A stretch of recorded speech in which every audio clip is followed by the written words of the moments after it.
என்னது நயன்தாரானா சும்மா வா பாக்கலாம். ஆமாப்பா, நயன்தாராக்கும் தனுஷ்க்கும் ஒரு கிளாஷ் போயிட்டு இருந்தது.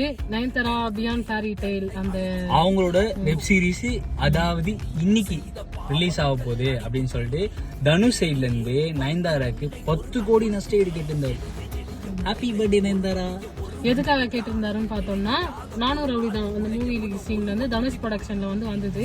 அதுல இருக்க இது வந்து இந்த சீரீஸ்ல யூஸ் பண்ணிருக்காங்க அவரோட பர்மிஷன் இல்லாம அப்படின்னு சொல்லிட்டு 10 கோடி நஷ்டம் ஈடு கேட்டிருந்தாங்க. சரி, அதெல்லாம் இது பண்ணி இவங்க பயந்து அந்த 3 செகண்ட் வீடியோ எடுத்துருவாங்க. நம்மளும் பார்த்தோம்பா. கடைசியா பார்த்தா எடுக்கல. நயன்தாரா சூப்பர் ஸ்டார் பத்தியா இல்ல, கோடியில சம்பளம் வாங்குற முதல் நடிகை அவங்க தானா இப்போ கரண்ட்ல கூட கோடியில. ஆனா அவங்க ஃப்ரீயா நடினா